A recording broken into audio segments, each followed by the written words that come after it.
بسم اللہ الرحمن الرحیم اللہم صلی علی محمد وعلی آل محمد کما صلیت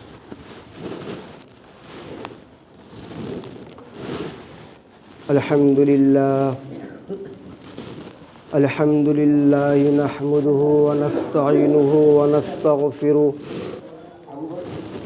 ونؤمن به ونتوکل علیہ فقد قال الله تبارك وتعالى في القرآن المجيد والفرقان الحميد أما بعد أعوذ بالله من الشيطان الرجيم بسم الله الرحمن الرحيم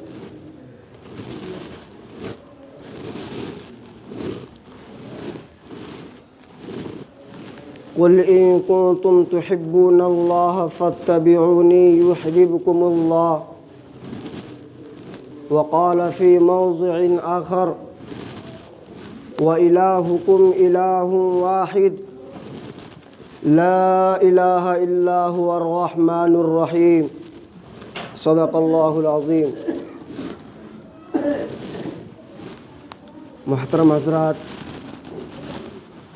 اور میرے دینی بھائیوں، اللہ تبارک و تعالیٰ کا بہت بڑا احسان ہوا کہ اللہ تبارک و تعالیٰ نے ہم لوگوں کو جمعہ کے دن اپنے گھر میں بلانے کی توفیق عطا فرمائی۔ میرے دوستوں، انسان جو دنیا میں رہ کر زندگی گزارتے ہیں، ان کے اندر صرف اور صرف دو باتیں ہوتی ہیں۔ ایک تو یہ کہ انسان اپنے امید کے بنیاد پر زندگی گزارتا ہے، اور دوسرا یقین ہے۔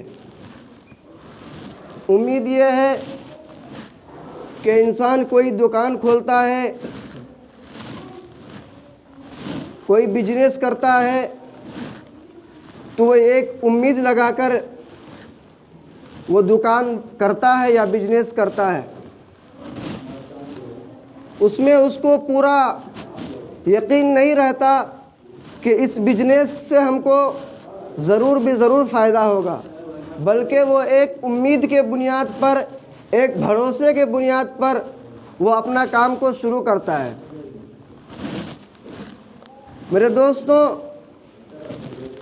کوئی ماں باپ اپنی اولاد کی اتنی اچھے سے تربیت کرتا ہے،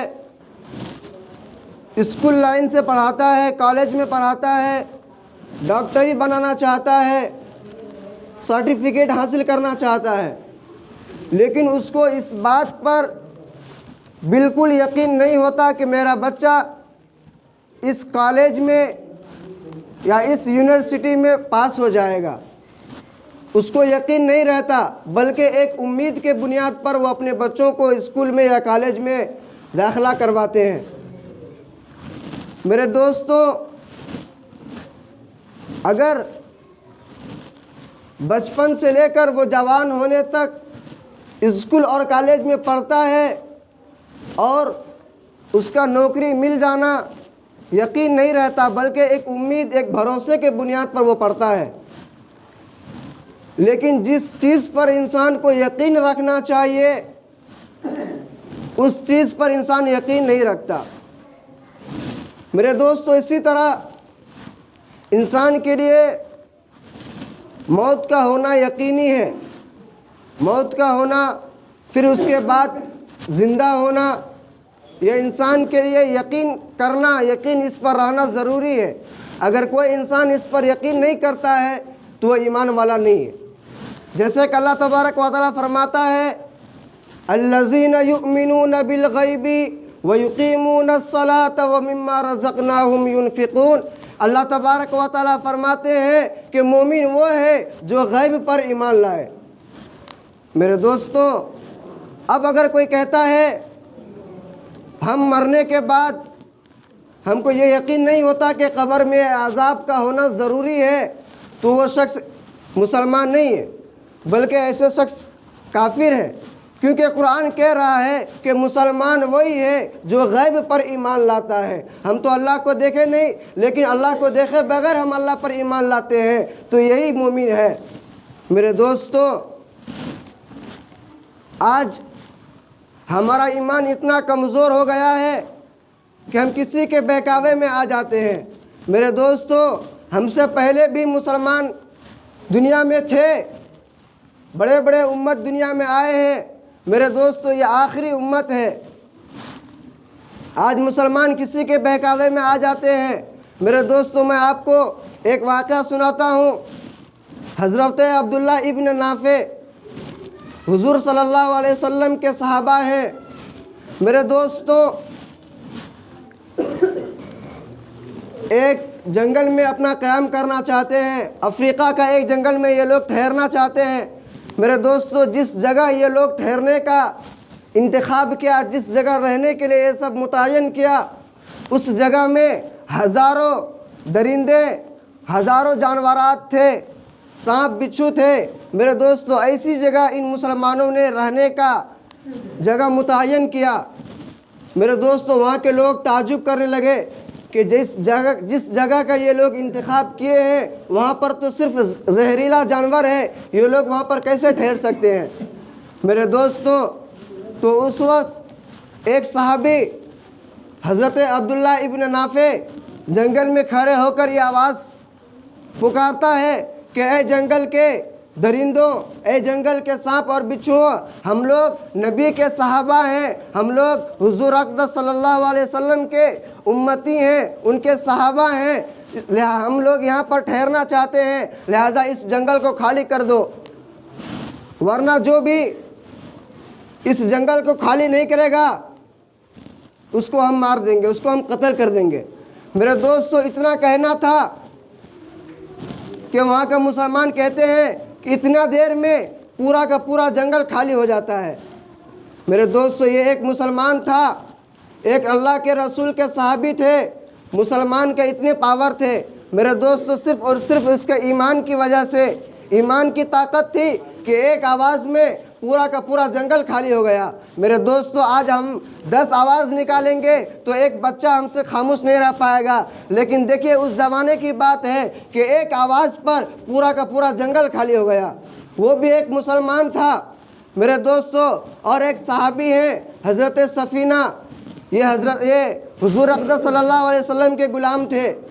لشکر جا رہے تھے تو یہ لشکر سے بھٹک جاتے ہیں، تو حضرت سفینہ فرماتے ہیں کہ میں لشکر کو ڈھونڈنے کے لیے کئی جنگلوں میں گیا۔ میں ایک جنگل میں گیا تو وہاں پر دیکھا کہ میرے سامنے شیر آ گیا، تو میں نے شیر سے کہا کہ میں اپنا لشکر بھٹک گیا ہوں، میں اپنا لشکر سے بھٹک گیا ہوں، میں حضور صلی اللہ علیہ وسلم کا غلام ہوں۔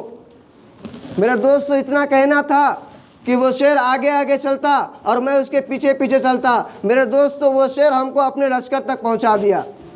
میرے دوستو، آج کا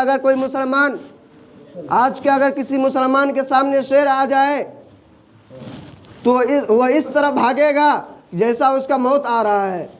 میرے دوستو، وہ بھی ایک ایمان کی طاقت تھی، ایمان کی قوت تھی، حضور اقدس صلی اللہ علیہ وسلم کے صحابی تھے۔ میرے دوستو، آج ہمارے ایمان اتنا کمزور ہے کہ آج ہم اپنے آپ کو صحیح سلامت نہیں رکھ پاتے ہیں۔ میرے دوستو، اللہ تبارک و تعالیٰ اپنے کتاب میں فرماتے ہیں وَإِلَٰهُكُمْ إِلَٰهٌ وَاحِدٌ لَا إِلَٰهَ إِلَّا هُوَ الرَّحْمَٰنُ الرَّحِيمُ، کہ اے لوگوں، تمہارا معبود صرف ایک اللہ ہے، تم اسی کی عبادت کرو، اور اگر کوئی اللہ تبارک و تعالیٰ کے علاوہ کسی دوسرے کی عبادت کرتا ہے، کسی دوسرے کو حاجت رواں یا مشکل کشا مانتا ہے، تو اللہ تبارک و تعالیٰ فرماتے ہیں کہ ایسے لوگوں کا ایمان خطرے میں ہے۔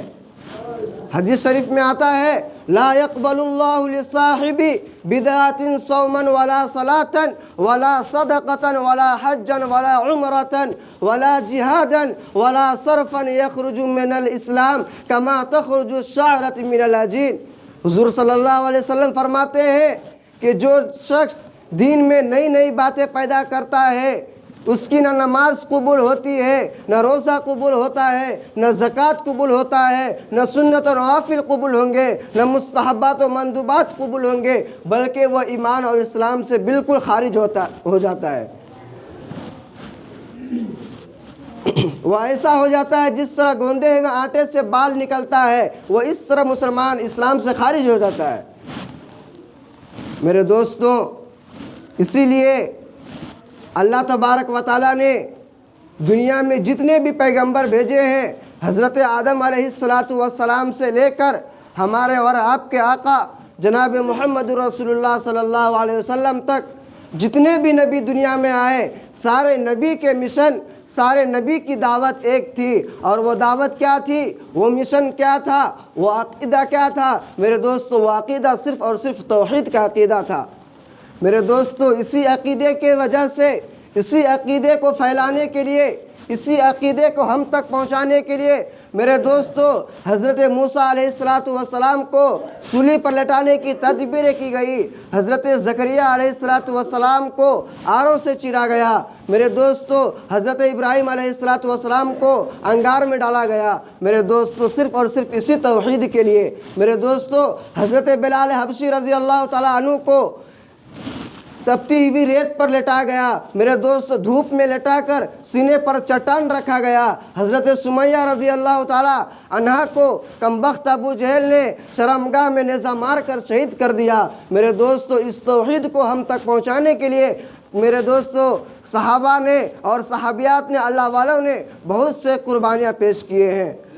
میرے دوستو، توحید تو یہ ہے کہ خدا حشر میں کہہ دے کہ یہ بندہ دونوں عالم سے خفا میرے لیے ہے۔ میرے دوستو، اگر کسی شخص نے لا الہ الا اللہ پڑھ لیا اور اس کی تصدیق اپنے دل کی گہرائی سے کر لیا تو وہ شخص مسلمان ہو گیا، وہ اسلام میں داخل ہو گیا۔ اب اس کے لیے ضروری اور کمپلسری اس پر لازم ہے کہ وہ اسلام کے تقاضے پر عمل کرے، اسلام کے جتنے بھی احکامات ہیں اس پر عمل کریں۔ میرے دوستو، اگر کسی شخص نے لا الہ الا اللہ پڑھ لیا اور لا الہ الا اللہ پڑھتا بھی ہے لیکن پھر بھی کہتا ہے کہ بچہ دینے والا کوئی اور ہے، بارش برسانے والا کوئی اور ہے، روزی دینے والا کوئی اور ہے، تو ایسے شخص کا ایمان بالکل خطرے میں ہے۔ بلکہ ایسے شخص کو قرآن میں فرمایا گیا کہ وَمَن یُشْرِک بِاللَّہ، کہ یہ شخص شرک کرنے والا ہے، اور شرک اللہ تبارک و تعالیٰ کبھی معاف نہیں کرتے۔